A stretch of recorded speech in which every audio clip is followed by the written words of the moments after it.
let's talk about the NCAA, man. So, House settlement finally got approved this week, which will allow. Now, correct me if I got this wrong. Will allow schools who just flat out pay athletes outside of their NIL deals and things like that, and there's going to be a little back pay going to former athletes. They hired a new commissioner. They're going full on treating these student athletes like actual student athletes. Now, there's a lot of people out there have been having problems with it, especially older people, establishment people who don't think that athletes should be paid. I think they should be, because no matter what money they're making, these universities are making way more. These brands, all these other people, they're making way more money than these actual athletes. So I like it. I like it. I think it's going to change a lot with college football. But Courtney, what's your initial thoughts on it? And how with everything going forward with the settlement. Well, one thing that I do want to note is that schools have a choice. They don't necessarily have to do revenue sharing with their Okay. student athletes, but a lot of teams in schools, I should say, are agreeing to do it. I think it's great. I'm glad that athletes are finally, and even like the backdated, I think it's like $2.8 billion or something for athletes that I think was it back to like 2015 or 2016 Yep. are going to get their money. I think it's fantastic and it's long overdue. If anything, my only concern is that I feel like we might end up again in another situation with sketchy payments and things happening. I think it also eliminated like scholarships, so like the scholarship requirements and scholarship limits. I'm just, again, this is all a very new system. Very thrilled for the athletes. I just worry again about the impact of what. I feel like shit's gonna get sketchy again. I'm not gonna hold you. I feel like it's gonna get sketchy again. Yeah, I mean, Money is going to be changing hands in a very weird way. anything with money and white people is always sketchy. So I definitely understand that.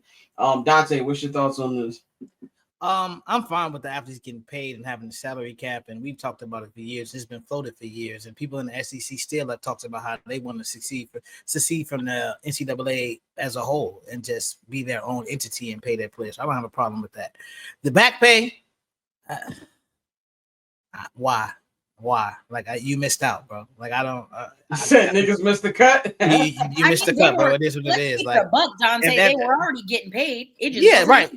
You were getting paid under the table. So like, if that's the case, let's go back and give Reggie Bush his money that USC made when he was fucking selling everything. So I mean, I think the whole back pay thing is kind of funny also because I'm black.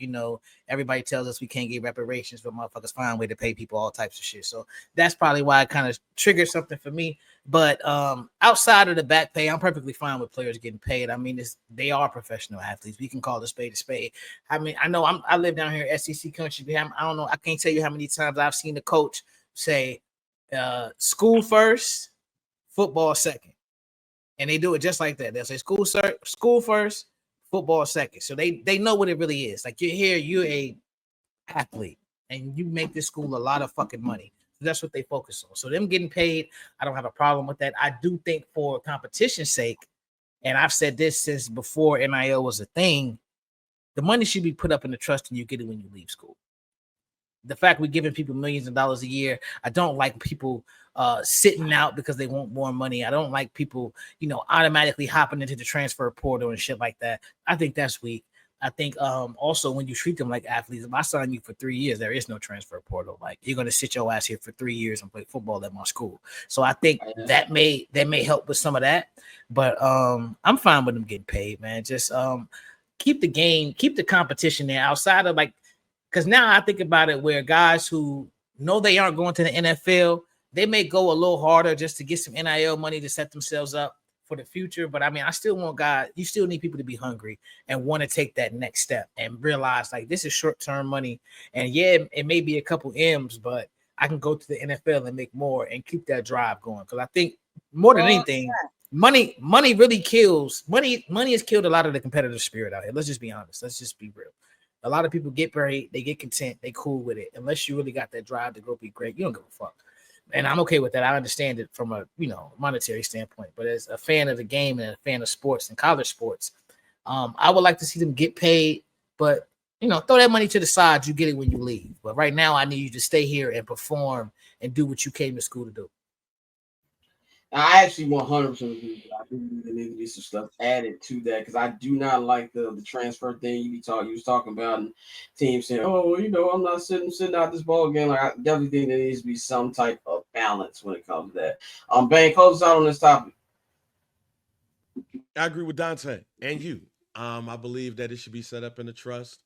And players get it after they leave. I think that the way that this Wild Wild West thing is set up, and players are just leaving and going to other schools and leaving and going to other schools. I also think contracts need to be in play too.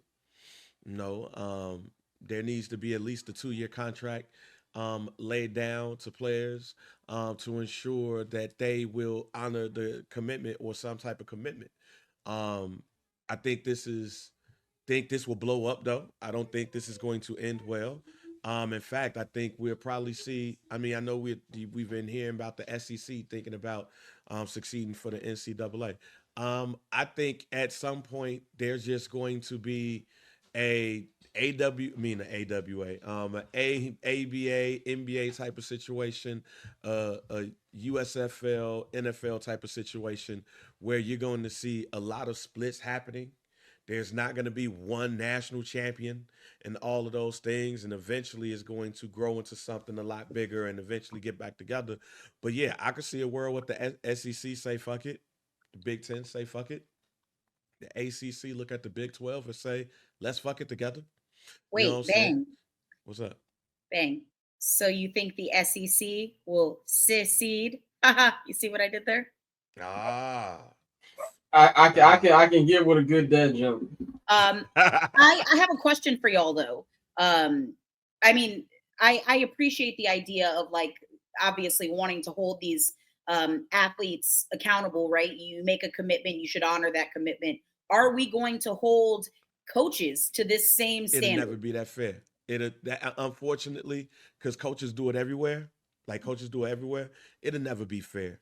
I mean, life ain't fair. In that Yeah. No, for situation, it'll sure. never be fair enough that But it again, happens. I feel like if we're going to hold these young I'm men with who you though. are I agree with you. yeah, Yeah. yeah, yeah. I Let me feel like say we have to this. hold coaches accountable. Yeah. And like even if we put this money in a trust, right? Like these dudes still have living expenses. They can't work regular No, jobs. They're being an athlete and being a student. Those are your yeah. jobs.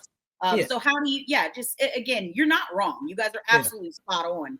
But see, Well, that's why I think that's I'll go Dante first because I got yeah. something to that too. Because when I say that, like I think about what I heard CJ Stroud when he talked about it. He was like, yeah, he said, I told them give me 100,000 out of my money just for living expenses and just put the rest up and I'll take it when I leave and go to the league. So things like that, I agree. I'm not saying that players need to go back to, back in the day, you eat noodles, I can't buy you a meal and shit like that. No, absolutely not. You make too much money for that. Mhm. But I just think that aspect of it is it's something that you can try to control just to mitigate the amount of foolishness that can happen when somebody really young gets a lot of money. And as for the coach comment, I agree. And I think that, like when I talk about putting limits, parameters on the portal, if I commit to a school because of a certain guy and that guy leaves, then I should be given the opportunity to go wherever I want to go. So I think a lot of times, and I think this is how I feel about our regular government, everything we do. A lot of people they just lack creativity. Like it's a lot of shit we could do that people just don't do for whatever reason. But I think for something like that, it could be a situation where, yeah, I signed to this school for a minimum of 2 years because of this coach. But if this coach, before I even step on campus, says fuck y'all, I'm leaving to take more money, then no, I can enter the portal. So things like that, just reasonable limitations. I think that's something that we could do. And I think that's the type of stuff that's added in contracts. That's why the contracts are important. Like you can put things like making sure room and board is set up and all of that stuff. Look, there's regular companies that will put people up in room and board. Like, and I think that's something that could be placed in the contract to make sure that your players are straight. That's the whole finesse thing about this. But there's going to be schools that's not going to be able to do that, and they're going to have to think about that in different ways too. I just think that if you set up a payment situation for these young players like you would for any other NFL player, and they are in some of these sports cases don't have the system within them set up to be able to be successful.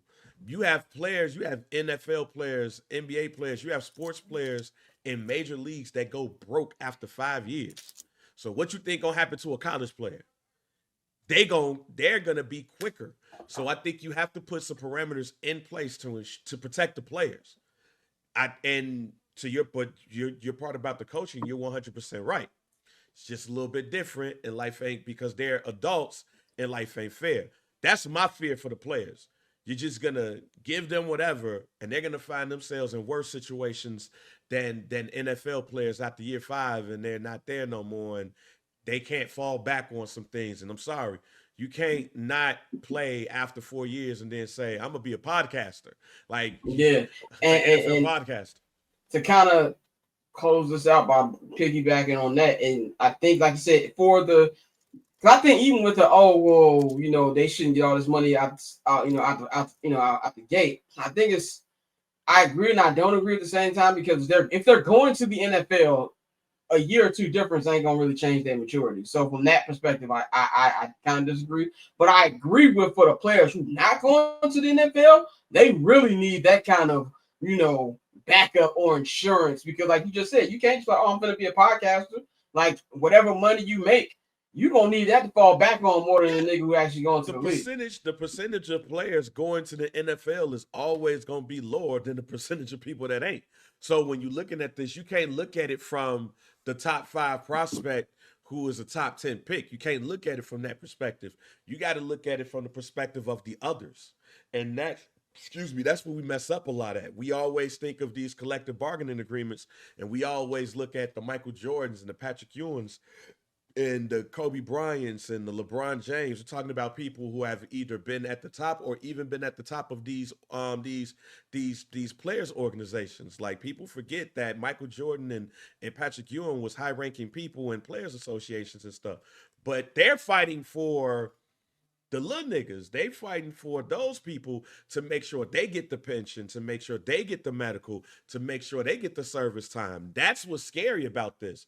Ain't no pension in this. There ain't no service time in this. There's none of that. So how do you protect Peter, who was the 3-star athlete that decided to go to Alabama, even though he could have went to Central Michigan and been a starter there? Like, how do you protect that player? That's the thing that's scary about this, because he could go to Alabama and get way more money than he would at a Central Michigan, but he's probably not going to be able to get to the league. And now it's like, all right, I ain't making it to the league. But then what happens when you're done and you end up in a situation where you go back to the crib and you got to go work? You go sell some fucking insurance. That's what you do. Right, that's what I was about to say. Go sell some goddamn pre-owned certified cars. That's what you do. So you're all correct for the I just feel like we're gonna get a whole. Yeah, I just feel like, even though I'm down with the players getting paid and everything, without no structure, we're gonna end up with a lot more broker athletes than we thought. We gonna and the thing is, but again, you're in college. You better take a fucking financial literacy class. No motherfucker, goddamn you. If you're an elite athlete and you're making all that money, you better go get you a fucking Courtney. Courtney, y'all, all 3 of y'all have done way more college than I have. Goddamn well, them motherfuckers, like, it's probably one of them that give a fuck about. Time out. Put it into the contracts. That's what's right. That's what I'm saying. Put it in the contracts. I think there should be certain curriculums for athletes, like, especially, we know that people, like, when they get to college, even though you have people that come out of nowhere and go to the league, the people that are expected to go to the league, I feel like there should be certain core classes that they have to take that are surrounded about financial literacy and things of that nature. Financial literacy, like how to manage your money. Make sure you wear a condom, like those type of things. Good luck telling a college student to put on a condom. Okay. Catch I'm Not Gonna Hold You, hosted by Scott Lewis, every Monday and Friday at 5 p.m. Eastern, 2 p.m. Pacific, only on HNB Media and the Barber's Chair Network.